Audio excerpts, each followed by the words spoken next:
Everyone, welcome back to the channel. So আজকে আমরা আমাদের টেন্স সেশনের নেক্সট টেন্স যেটি হলো পাস্ট কন্টিনিউয়াস টেন্স ওইটি নিয়ে আলোচনা করব। The past continuous tense is used to express an action that was continuing at a particular time in the past. অতীতে কোনো নির্দিষ্ট সময়ে কাজ চলছিল বোঝাতে এই পাস্ট কন্টিনিউয়াস টেন্স ব্যবহৃত হয়।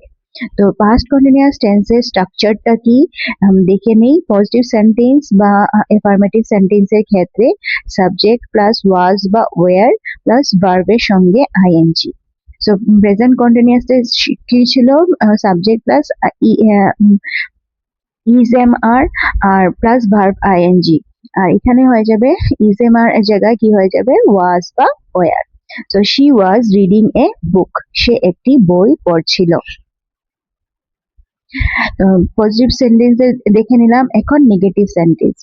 নেগেটিভ সেন্টেন্সে কি হবে? সাবজেক্ট প্লাস ওয়াজ বা ওয়্যার সঙ্গে নট থাকবে আর প্লাস ভার্বের সঙ্গে আমরা আইএনজি লাগাবো। She was not reading a book, সে বই পড়ছিল না। নেক্সট হলো ইন্টারোগেটিভ সেন্টেন্স। ইন্টারোগেটিভ সেন্টেন্সের মধ্যে আমাদের যে হেল্পিং ভার্ব ওইটা সাবজেক্টের সামনে এসে যাবে, যেমন কি ওয়াজ বা ওয়্যার প্লাস সাবজেক্ট প্লাস ভার্বের সঙ্গে আইএনজি আর সঙ্গে question mark. Was she reading a book, সে কি বই পড়ছিল। নেক্সট হলো WH কোয়েশ্চেন, হ্যাঁ, ডাবল ইন্টারোগেটিভ। তো WH ওয়ার্ড প্লাস ওয়াজ বা ওয়্যার প্লাস সাবজেক্ট প্লাস ভার্বের সঙ্গে আইএনজি। তো WH ওয়ার্ড যেরকম কি হোয়াট ওয়্যার ইউ ডুইং, তুমি কি করছিলে। নেক্সট হলো আমাদের কন্ডিশনস গুলা, মানে কোন কন্ডিশনে আমরা পাস্ট কন্টিনিউয়াস টেন্স ইউজ করি। অতীতে কোনো সময় কাজ চলছিল। At 8 p.m. I was studying. রাত্রে 8টায় আমি পড়াশোনা করছিলাম। এটা অতীতের কাজ যেটা আমরা এখানে এক্সপ্রেস করছি, তার জন্য এখানে আই এর সঙ্গে আমরা কি ভার্ব ইউজ করলাম? I was studying. I was sleeping when the phone rang. Phone বাজার ওঠে সময় আমি ঘুমাচ্ছিলাম। ঠিক আছে। নেক্সট আবার আমরা পাস্ট কন্টিনিউয়াস টেন্সের গঠনটা আবার একবার পড়ে নিই। গঠন কি হবে? সাবজেক্ট প্লাস ওয়াজ বা ওয়্যার প্লাস ভার্বের সঙ্গে আইএনজি।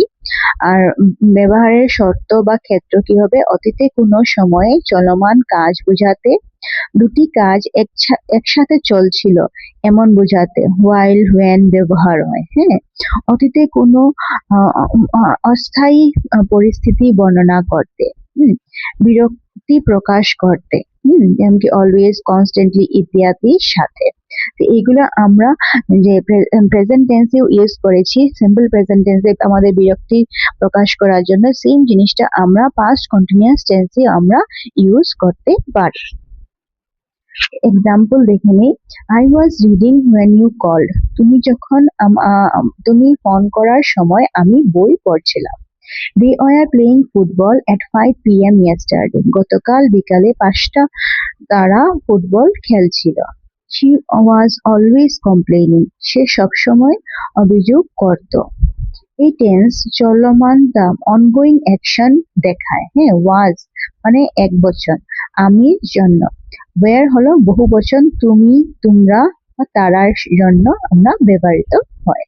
তো এই হয়ে গেল আমাদের পাস্ট কন্টিনিউয়াস টেন্স, যেটা কি প্রেজেন্ট কন্টিনিউয়াস টেন্সের মতো প্রায় সেম, শুধু আমাদের বি ভার্বটা এখানে চেঞ্জ হয়ে যাবে। ইজ এম আর এর জায়গায় আমরা ওয়াজ বা ওয়্যার বসিয়ে দেব।